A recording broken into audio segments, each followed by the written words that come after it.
Bienvenue à tous, nous sommes mercredi 5 mars, 19h10. Au Millerntor. Nous sommes à la Football Coopérative. Saint-Pauli 2024G, la coopérative du FC Saint-Pauli. Je suis Andreas Borcherding, président du conseil. Bienvenue à tous. Je salue de nouveau tout le monde en direct. À côté de moi, Myriam Wolfram, vice-présidente du conseil. Et à sa droite, Christopher Henman du conseil et à ma gauche, Thomas Culin, également du conseil. Cela signifie que le conseil répondra à vos questions ce soir. Nous sommes heureux d'avoir à nouveau l'occasion de dialoguer ce mois de mars, le dernier mois de notre campagne. Pour répondre encore à des questions, nous avons reçu à l'avance de nombreuses questions intéressantes et donc, nous avons préparé quelques diapositives afin de répondre d'emblée aux questions de base. Nous allons faire ça brièvement. Ce sera concis et direct. Et je demande à tous de bien vouloir formuler leurs questions dans le chat. Nous allons ensuite les trier et les regrouper par thème et essayer de répondre le plus vite possible à vos questions. Voici le déroulement prévu. Nous avons préparé quelques diapositives. Si nous pouvions les afficher brièvement. Je demande à la régie de le faire. Les voici à l'écran. Nous allons à présent nous représenter brièvement et vous exposer l'idée audacieuse de fonder la première coopérative professionnelle dans le football pro. Petite explication. À ce sujet, Christopher, les chiffres actuels. Nous avons maintenant 21 millions. C'est un excellent résultat. Mais nous voulons aller plus loin. Oui, notre objectif est bien sûr d'atteindre les 30.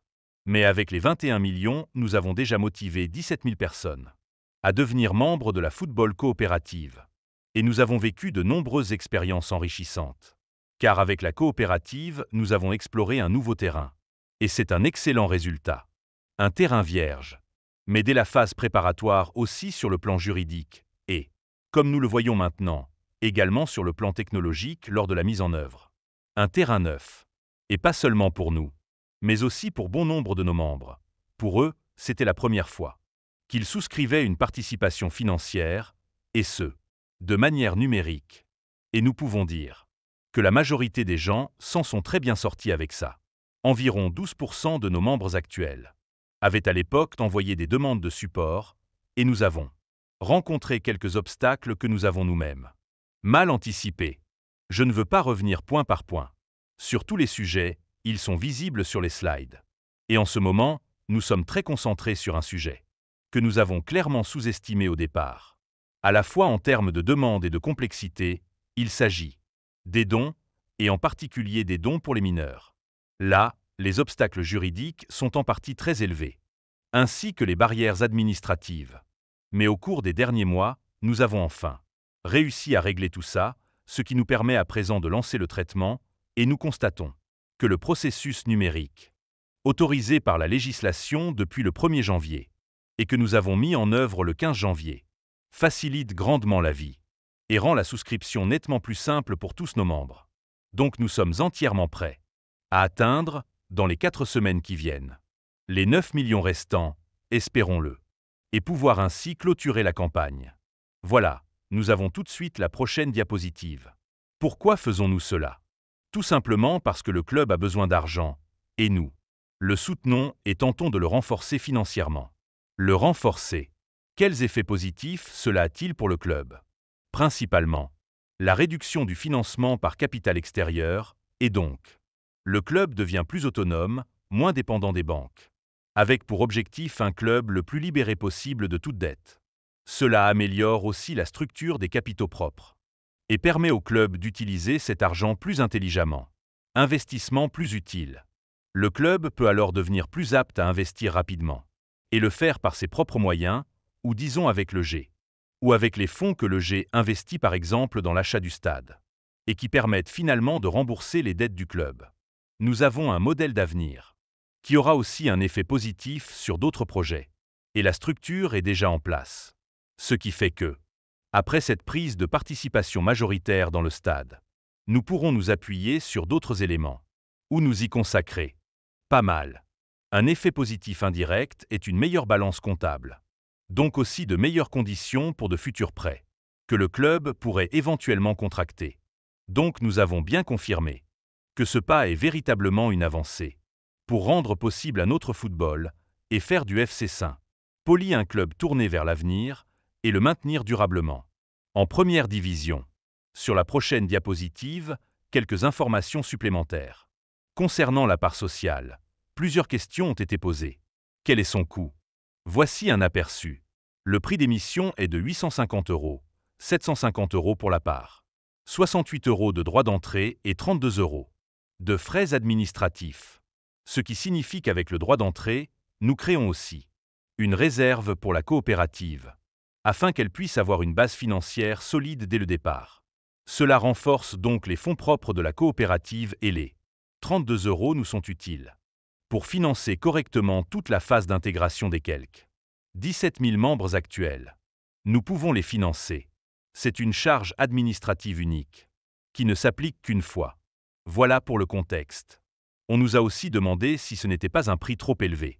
Nous avons mené une étude de marché à ce sujet. Et il en ressort que c'est un prix indicatif. Mais nous avons aussi un modèle d'épargne, chacun, qui ne peut pas payer ce montant en une fois, a jusqu'à la fin de l'année, pour l'épargner et obtenir une part. Et avec une part, c'est ça la force de la coopérative. On dispose d'un droit de vote, qu'on ait une ou sans part. Cela ne fait aucune différence. Chacun peut participer aux décisions. En contrepartie, on obtient justement ces droits de vote. Comme vous le voyez sur la diapositive. Nous rendons un autre football possible. Et bien entendu, nous visons aussi à terme un excédent annuel, que nous pourrions, si l'Assemblée générale le décide, distribuer à tous les membres. Sur la diapositive suivante, très brièvement, car on nous demande souvent ceci. Que voulons-nous faire concrètement avec cet argent? Comme dit, nous avons déjà collecté un peu plus de 21 millions.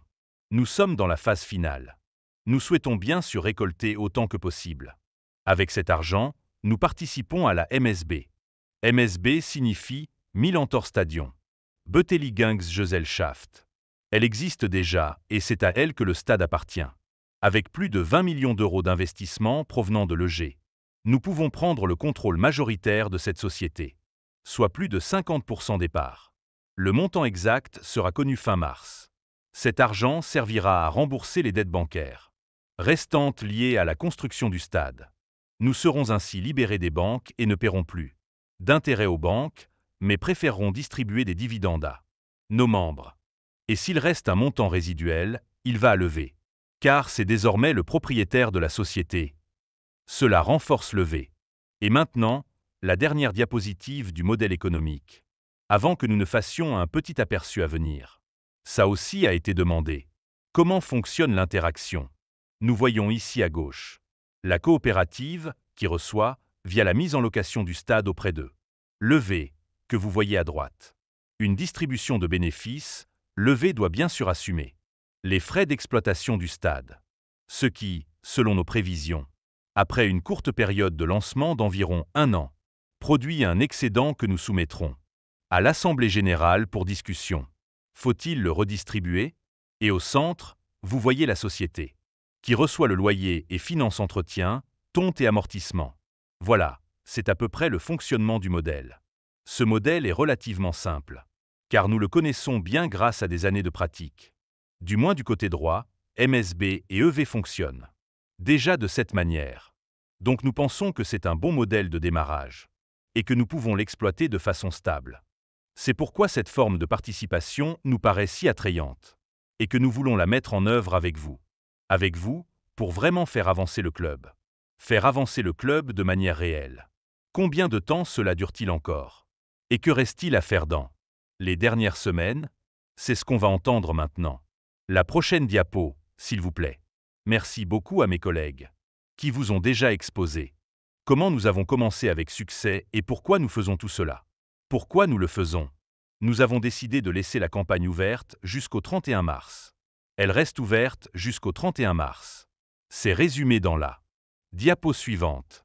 Et tous ceux qui nous écoutent ont jusqu'au 31 mars pour encore devenir copropriétaires du stade, tout comme les quelques 17 000 personnes qui ont déjà réussi à le faire.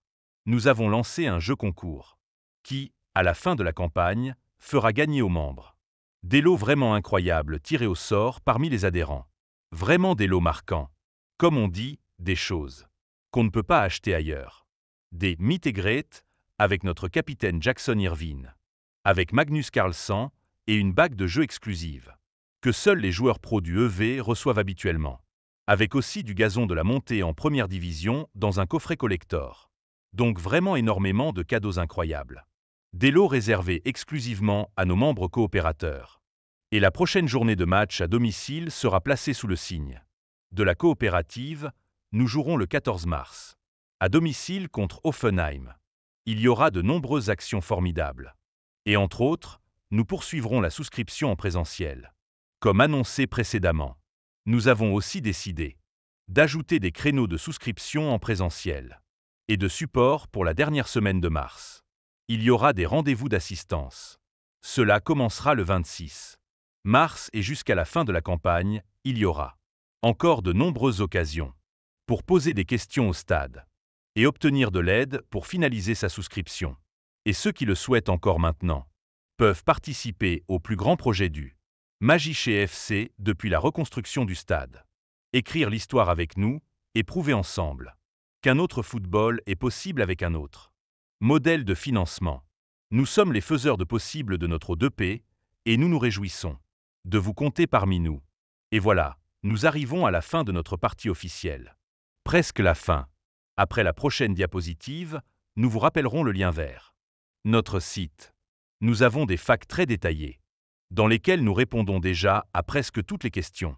Mais s'il en reste encore, alors, nous serons ravis de les passer en revue dès maintenant. Je vais lire les questions du chat, et mes collègues m'aideront à y répondre. Merci beaucoup. Première question déjà?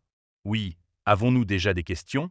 Eh bien, ce fut moins qu'une mi-temps. Voici en résumé l'essentiel sur la coopérative. Il n'y a vraiment plus aucune excuse pour ne pas y participer. Plus maintenant. Mais nous sommes heureux de recevoir vos éventuelles questions. Que avons-nous? Oui, une personne souhaite savoir. J'aimerais comprendre pourquoi le montant a été fixé à 750 € plus frais. Et non, par exemple, à une somme de 150 à 300 €. Pourquoi ce montant? L'objectif est évidemment d'améliorer la situation du club par rapport à celle d'aujourd'hui. Nous le faisons d'abord en fournissant des fonds propres via la coopérative, qui peuvent ensuite, comme l'a dit Andreas Borcherding, être encore renforcés par des capitaux externes. C'est pourquoi nous nous sommes fixés cette ligne directrice à l'époque. Nous voulions créer un instrument de financement avec cette coopérative qui soit au moins comparable aux standards du marché. Et à l'époque, avec la coopérative, nous nous sommes basés sur un rendement de 7% qui tienne la route. Puis c'est un calcul en 3 variables, coûts, frais administratifs par part, etc. ajoutés à l'étude de marché sur ce que nous estimons atteignable. Et l'étude de marché nous a d'ailleurs indiqué qu'un prix de 1910 € serait très efficace. Mais nous avons sciemment revu cela à la baisse et sommes donc passés au seuil le plus bas qui reste rationnel. Dans le rapport frais administratifs, capital investi. Et cela justifie les 750 voire 850 €. Voilà pourquoi ce prix. Super, merci beaucoup. Prochaine question. Je me demande, y a-t-il quelque chose comme une obligation de contribution future? Par exemple, si le club descend en 4e division, ou si le public se détourne, etc. Ou autre situation. Nous pouvons répondre très rapidement. Non, il n'y a pas d'obligation de contribution supplémentaire. Elle est expressément exclue par les statuts. Parfait, ça avance comme sur des roulettes. Les 21 millions incluent la prime d'émission et les frais administratifs? Intégrés ou pas? Je peux aussi répondre à cela. Oui, ils sont bien inclus. Mais ce qui n'est pas encore inclus, nous n'avons pas encore intégré de personnes morales au sein de la coopérative, car le processus s'avère extrêmement complexe à ce niveau-là. C'est pourquoi les 21 millions ne reflètent pas tout à fait le capital déjà engagé ou validé de notre côté. Mais les déclarations dans la presse restent justes quand nous disons que nous avons assez d'argent pour racheter la majorité de la société du Millerntor-Stadion. Ça, c'est sûr. C'est en réserve. Prochaine question. Super, la suivante. Est-il possible, avec la coopérative, d'obtenir parfois des tickets ou un abonnement?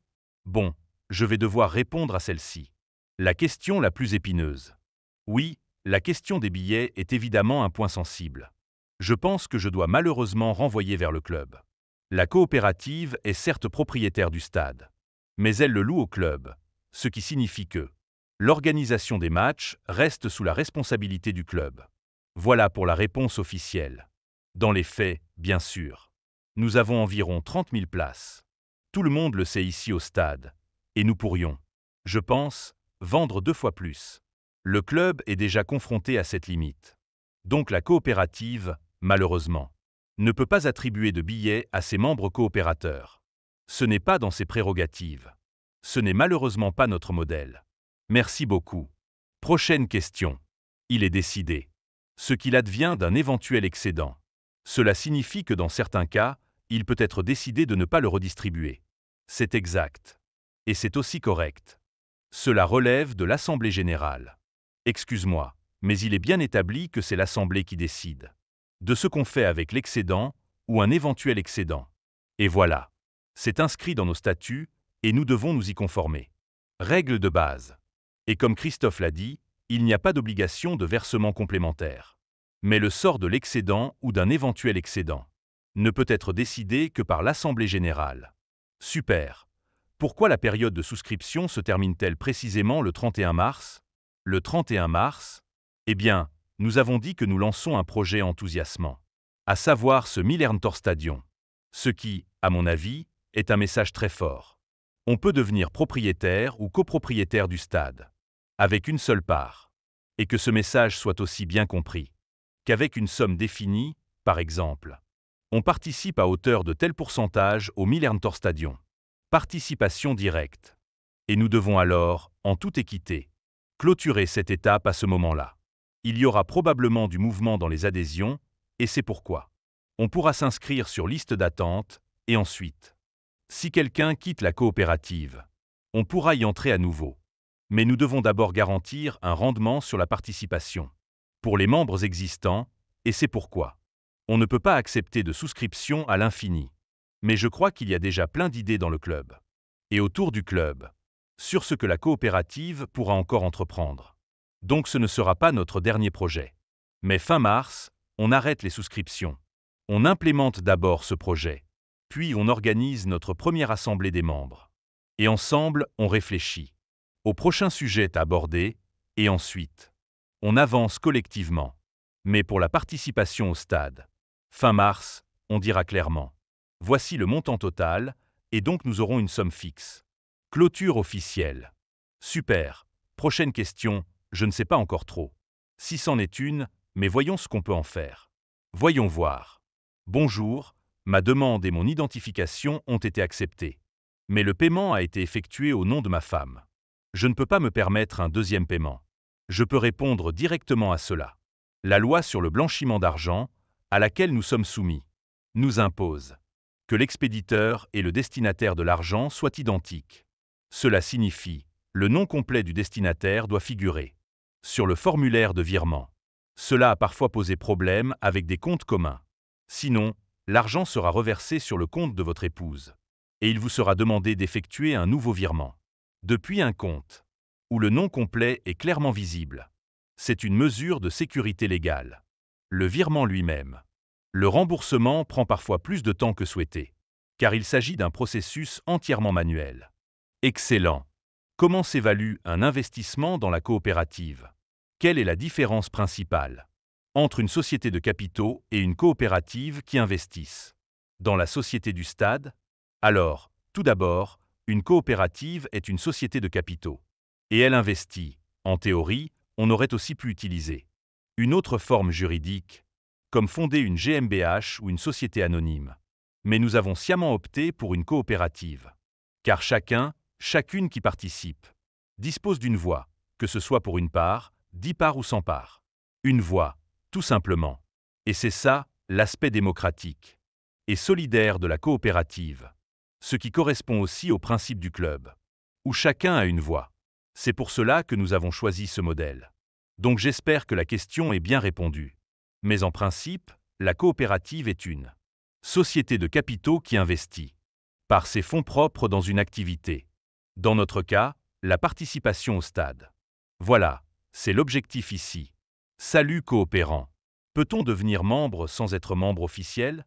Oui, si ta question est de savoir s'il faut être membre de le point V pour rejoindre Alors sois le bienvenu. On est ravis de t'accueillir. La coopérative est fondamentalement ouverte à tout le monde. C'était très important pour nous dès le départ de ne pas nous adresser uniquement aux membres du FC Saint-Pauli, mais à toute personne qui souhaite s'impliquer, s'engager, et qui adhère aux valeurs et à l'idée que nous défendons, et qui veut les faire vivre. Cela s'adresse donc à toutes les personnes, où qu'elles soient. La prochaine question semble venir de l'étranger. Peut-on dire quelques mots sur comment la souscription fonctionne depuis l'étranger? L'identité a été vérifiée. Comment poursuivre la procédure? Une réponse en anglais a été demandée. Parfait, Chris, cette personne peut nous contacter. Et nous l'accompagnerons volontiers. Une fois les 850 € atteints via l'épargne, que se passe-t-il? Reçoit-on automatiquement une part ou faut-il encore faire autre chose? C'est bien lié à l'épargne, je pense. Épargne, c'est automatique. Dès que les 850 € sont atteints par l'épargne, le solde est affecté à la commande correspondante. Et cela déclenche alors le processus d'adhésion. Parfait. Concernant les éventuelles rénovations ou transformations, comment sont-elles organisées? Par exemple, pour ajouter des places pour fauteuils roulants, je peux d'abord répondre de manière générale au sujet des transformations, en disant que dans notre contrat avec le club, qui est prêt en version préliminaire, nous lui attribuons la compétence pour décider de ce type de travaux au stade. La coopérative agira donc en étroite collaboration avec le club. Le club conserve certains droits importants. Par exemple, le droit de ne pas modifier le nom du stade. Ce sont des éléments fondamentaux. Plus concrètement, s'il s'agit d'aménagements, comme ceux pour les fauteuils roulants, deux possibilités. Soit ils sont exigés par la DFL, Ligue allemande. Alors ils doivent être réalisés. Dans ce cas, cela relève de notre responsabilité. Pour garantir que le stade reste conforme aux normes de Bundesliga, cela sera mis en œuvre avec le club. Mais c'est alors sous la responsabilité de la MSB. Et donc, à partir de mars, de la coopérative. Ce sera notre tâche de le réaliser. Mais nous ne modifierons rien au stade qui ne soit pas conforme à la volonté du club. J'espère que cela éclaire un peu cette organisation complexe. Je pense que cela touche aussi au thème fondamental de la participation active. En effet, il s'agit d'un principe essentiel. Permettre de contribuer à la décision et à la conception. Et c'est le cœur même de la coopérative. Les projets supplémentaires pourront ensuite être discutés et décidés en assemblée générale. Ce qui veut dire que chacun pourra proposer des idées pour de futurs projets, des investissements, que la coopérative pourra financer et rendre possible. Voilà l'objectif. Passons à la question suivante. Ouf, il y en a encore beaucoup. Y aura-t-il moyen de souscrire des parts sans que mes données soient traitées par AWS? Malheureusement non. Nous utilisons AWS, mais nous sommes hébergés sur la Schengen Cloud, ce qui offre un niveau de protection supérieur. Nous relevons du droit allemand en matière de données. Mais la loi nous oblige non seulement à vérifier les pièces d'identité et les relevés bancaires, mais aussi à documenter l'ensemble. Il ne nous plaît pas vraiment de devoir consulter des copies de pièces d'identité, ou quoi que ce soit de ce genre. Mais la loi nous l'impose. Nous sommes tenus de prendre ces mesures. Et le choix du prestataire que nous avons fait était limité, parce que nous entrions en terre inconnue. Il n'y avait pas beaucoup d'options disponibles. Pratiquement aucune en réalité. Nous avons donc adopté cette structure fixe, qui passe par AWS. Y aura-t-il une possibilité d'acheter des parts? Ah non, ça, je viens de le dire. Mais y aura-t-il une possibilité d'acheter ou vendre des parts après mars 2025? Et comment fonctionne l'épargne des parts? C'est en fait deux questions. Je commence par la deuxième. Elle est plus simple. L'épargne est très simple. Au moment de l'inscription, sur la plateforme, normalement on achète une part immédiatement. Mais si ce n'est pas possible en une fois, on peut choisir le modèle d'épargne et verser 1 € ou 10 € et ensuite épargner à son rythme, selon ses disponibilités. C'est flexible et accessible.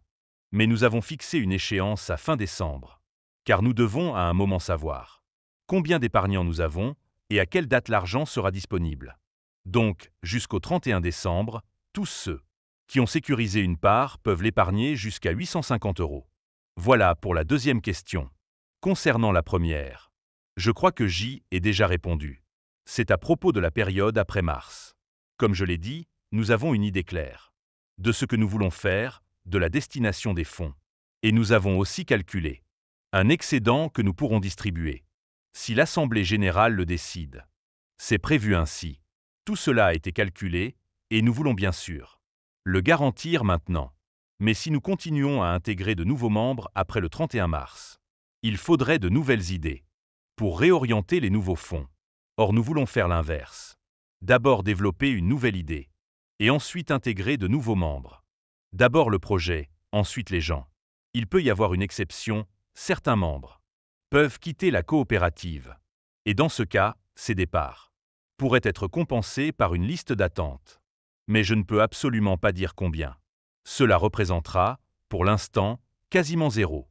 Mais c'est quelque chose que nous allons observer. Voilà ce que je peux dire à ce stade. Nouveau projet, nouveaux membres, pour tous ceux qui veulent participer maintenant. S'il vous plaît, faites-le avant le 31 mars. Date limite.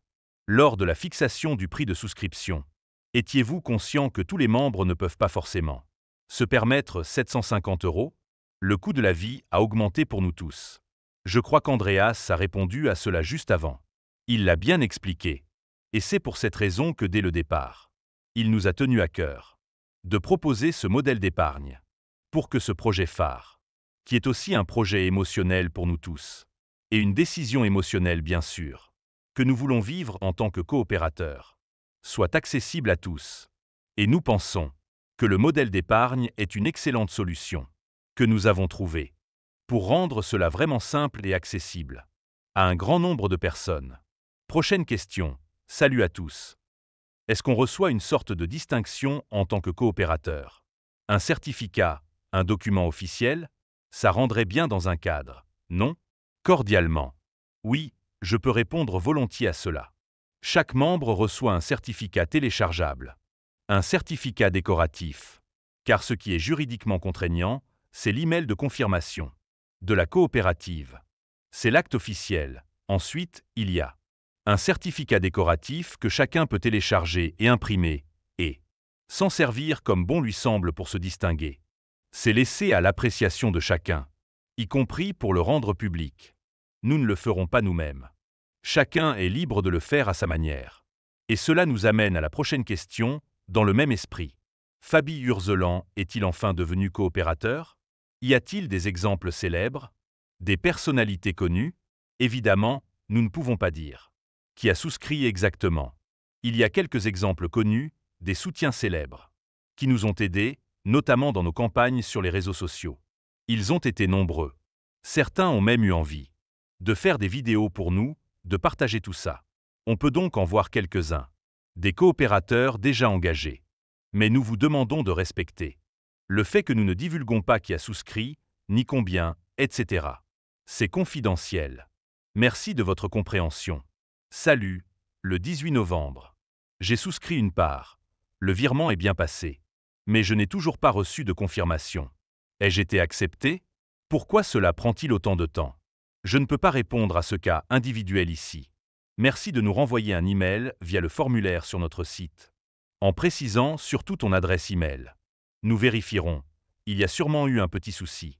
On va regarder ça. Et cela nous mène bien à la prochaine question. Quels sont les moyens de contact? Si une demande est refusée, je n'ai reçu que des réponses automatiques par mail. Comment puis-je régler cela au mieux? Nous ne devrions pas ignorer les mais. Mais il peut arriver qu'un message nous échappe. Je ne l'exclus pas. Mais l'adresse à utiliser est support@fcspg.com. Elle mène directement au système de support et garantit que la demande ne se perdra pas. Tous les autres canaux comportent le risque que la demande soit perdue. Donc utilisez bien cette adresse. Et la prochaine question. Je paie ma cotisation mensuellement. Donc par versement. Serai-je quand même membre à la fin? Quand la liste sera clôturée en mars? Oui, c'est bien que nous le rappelions régulièrement. Ceux qui épargnent leur part. Nous avons dit clairement, ils ont jusqu'à la fin de l'année. Jusqu'au 31 décembre. Il n'y a pas d'urgence, c'est notre engagement et nous le respectons. Toute personne ayant commencé à épargner avant le 31 mars, même avec 1 euro, a jusqu'au 31 décembre. Pour atteindre les 850 €. Elle dispose de tout le temps nécessaire pour y parvenir. Alors, il semble que nous ayons aussi des coopératrices passionnées de mode parmi nous. Elle demande où sont vos gilets. Avons-nous des produits dérivés? Avons-nous des objets pour nos coopérateurs?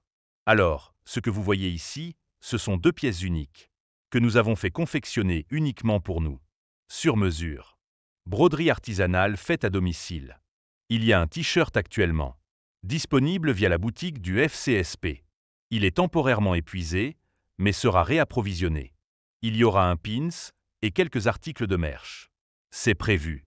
Nous avons toutefois choisi de ne pas créer notre propre structure d'envoi ou notre boutique en ligne, en tant que coopérative, car le club dispose déjà de tout cela. De nombreux articles sont gérés par le club pour le compte de la coopérative, tout comme le merch. Il en sera de même en ligne. Et souvent, on demande « Mais alors, tout le monde peut acheter, même sans être membre ?» Et ma réponse est simple.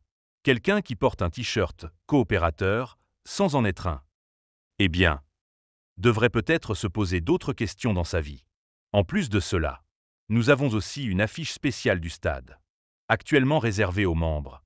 Et oui, un très beau poster. On peut l'acheter avec les coordonnées et une belle image de notre écrin, notre chez nous. Un morceau de stade pour le salon. Donc ça vaut le coup de relire nos emails. Vous y trouverez tous les liens utiles. Rien ne vous échappera. Encore une question.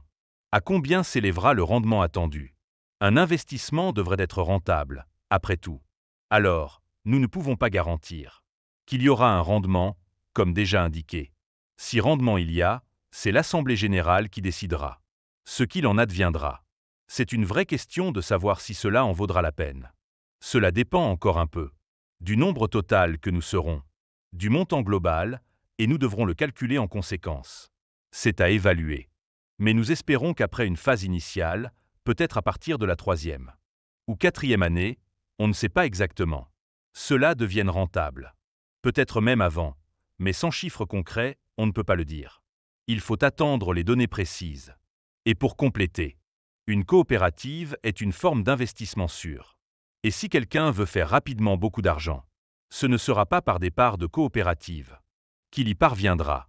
Je pense que ce n'est un secret pour personne. Ce n'est pas un paquet d'actions à haut risque que nous proposons ici, mais un investissement dans les valeurs que nous défendons tous et qui nous tiennent à cœur. C'est un investissement dans l'avenir du club que nous soutenons. Et c'est un avenir qui signifie énormément pour nous. Vraiment beaucoup. Sinon, nous ne ferions pas tout cela. Donc oui, c'est un investissement de valeur. Un investissement dans l'avenir de notre club. Et c'est presque la forme de rendement la plus précieuse pour nous. À nos yeux. Oui, un rendement émotionnel, assurément, et le rendement réel. On verra bien. Mais l'émotionnel est déjà immense. Je crois que c'était tout pour les questions du chat. On devrait peut-être aussi rappeler que toutes les personnes impliquées font cela bénévolement, ce qui peut entraîner des retards. Nous avons une équipe au bureau, bien sûr, en back-office, mais ils sont là jour et nuit pour traiter les demandes. Ou plutôt, au début, nous devions encore attendre de recevoir une confirmation par courrier ou une signature. Ce n'est plus le cas depuis mi-janvier. La signature numérique est désormais possible, suite à une modification législative. Cela a causé un petit embouteillage et nous n'avons pas pu intégrer tout le monde immédiatement. Nous sommes encore en train de le faire. C'est toujours en cours. Nous devons pour chaque personne qui devient membre de la coopérative, non pas l'examiner, mais bien confirmer et enregistrer son adhésion. C'est un processus individuel ou parfois groupé. On traite plusieurs demandes à la fois. Je ne vais pas vous ennuyer avec les détails de la procédure. Mais ça implique aussi pas mal de bureaucratie qu'on doit remplir et ça prend du temps. Donc si vous avez encore une question, envoyez-la nous, postez-la vite dans le chat. Sinon, eh bien, on vous remercie vraiment pour votre intérêt. Merci aussi pour toutes vos questions. Merci pour tous les très nombreux, tous les retours positifs qu'on a reçus également depuis le début du projet. Ça a été un parcours incroyable jusqu'ici, d'être arrivé aussi loin. C'est grâce à vous, et je crois que on peut aussi parler ici au nom de Le Point V. On est vraiment impressionné par l'énorme soutien et la réponse enthousiaste dès le départ, et aussi par la réussite incroyable que ce projet est déjà pour nous tous. Et je pense que c'est une expérience qu'on a tous vécue et à laquelle on ne s'attendait vraiment pas à ce point-là, que ce serait aussi génial. Une question vient d'arriver. Est-ce que des collègues de Gelsenkirchen ont demandé comment on lance une coopérative avec succès? Eh bien, disons, tout le monde sait que le FC Schalke 04 a lui aussi lancé une coopérative. Oui, on est content que ce que nous faisons ici inspire d'autres. Et je pense que chacun doit bien sûr se concentrer sur son propre terrain, sur son propre territoire, disons. C'est pourquoi on souhaite le meilleur aux collègues de Gelsenkirchen pour leur coopérative. Sans citer de nom, je peux dire que de nombreux autres clubs de première et deuxième division souhaitent aussi échanger avec nous, car ils trouvent l'idée intéressante. Donc je pense que ce n'est pas seulement un moment important pour le FC Saint-Pauli, comme tu l'as dit. Tu l'as dit toi-même. L'un des projets les plus importants, voire le plus important depuis la construction du stade pour l'avenir du FC Saint-Pauli, mais aussi pour le football en général. Et peut-être qu'on lance ici un signal qu'il existe d'autres moyens que de simplement faire entrer de l'argent d'un investisseur ou d'une investisseuse, ou de laisser de grandes entreprises investir dans les clubs. Je pense qu'on doit démontrer qu'on peut réussir avec ce type de modèle. C'est maintenant notre mission. Quel impact cela aura au total? On ne peut qu'espérer qu'il y ait d'autres à suivre. C'est pourquoi nous souhaitons le meilleur à tous, et nous soutenons aussi, avec notre expérience, tous ceux qui veulent emprunter cette voie. Et donc c'est déjà positif que nous ayons des premiers imitateurs, et peut-être d'autres encore. Bonne chance. Absolument. Quand on nous a demandé pourquoi ça n'existait pas encore, on s'est aussi toujours posé la question. Pourquoi personne ne l'avait encore fait, honnêtement? Parce que par rapport à ce que représente un club, c'est en réalité le complément parfait. Car cela repose sur le même principe. Le même principe de base, la démocratie directe, un membre, une voix. C'est exactement ça que défendent de nombreux clubs dans leur structure. Et c'est ce qui le rend si important. Et à une époque où, politiquement, socialement, il s'agit de moins en moins de décider ensemble, et où de nombreuses tendances vont dans des directions très différentes. Cette coopérative incarne encore plus clairement les valeurs que nous défendons, notre position. Et oui, pour un principe de démocratie directe fondée sur la communauté et la participation. C'est pourquoi nous sommes très, très heureux que cela inspire d'autres, et nous nous réjouissons de chaque coopérative qui se crée. Nous sommes dans l'année des coopératives, et surtout dans le football. Il y a encore énormément de potentiel et de besoins. Bon, je crois qu'on a encore une question. Est-ce que, par exemple, 30 millions suffisent pour soutenir suffisamment le club? Monsieur Willing, à toi. Alors, qu'est-ce que ça veut dire suffisant? Je pense que notre modèle vise à démarrer le projet de stade avec 30 millions. C'est déjà un sacré projet. Mais des 20 millions, nous avions communiqué que cette somme nous permettrait de prendre la majorité de la société du stade. Et c'était pour nous essentiel, pour que le modèle puisse vraiment décoller. La question est maintenant, à quelle vitesse allons-nous décoller? À quel point la coopérative progresse-t-elle bien?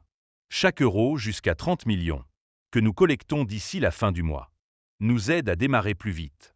Nous allons en tout cas dégager un excédent à partir de l'exploitation et de la location. Nous avons bien sûr des frais de lancement. Et la question est, combien de temps allons-nous mettre à dépasser ces coûts initiaux? Dans les prochaines années? Et cela dépend du nombre de personnes qui participent. Est-ce que 30 millions suffisent au club? Je crois que la marge de manœuvre du club est sans doute ouverte à plus. Mais pour le projet de stade, c'était le chiffre logique, calculé sur la base de plusieurs paramètres comme la valeur du stade et les revenus locatifs possibles. Mais aussi, je crois, qu'il faut rester lucide avec les études de marché sur ce qu'on pouvait espérer de façon réaliste. Et là, on est déjà très, très heureux, donc je pense que c'est un bon départ. Mais comme on l'a dit, si ce lancement est un succès, ce ne sera pas notre dernier projet, les prochaines idées suivront. Et là, on compte aussi sur vous toutes et tous, sur les membres, le club, l'environnement, pour proposer de nouvelles idées. Et dès qu'on aura de nouvelles idées enthousiasmantes, on ira à nouveau vers vous pour dire « Aidez-nous à les réaliser ».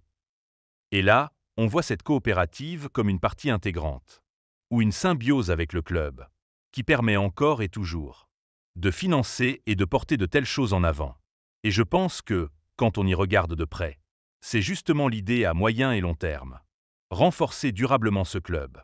C'est le début, avec le stade et les perspectives d'avenir sont, je dirais, sans limite. Donc les moyens aussi, potentiellement, sont sans limite. Pour ce club. Bon, je crois qu'on n'a plus de questions. Si je vois bien. Ça a l'air bon. Parfait. Alors, un immense merci pour votre intérêt. Comme on dit dans le jargon, le call to action. Jusqu'à la fin du mois. Vraiment jusqu'à la fin du mois. Je crois que je l'ai déjà. Répétez 3 fois dans les réponses. Il y aura une permanence physique à partir du 26 mars. Donc présence sur place au stade, avec accompagnement. Pour celles et ceux qui n'arrivent pas à faire. La procédure en ligne tout seul, avec accompagnement. Donc il n'y a en réalité aucune raison de ne pas y arriver. Et on se réjouit de voir tous. Ceux qui nous rejoignent, et oui, restez avec nous. Forza FC Saint-Pauli.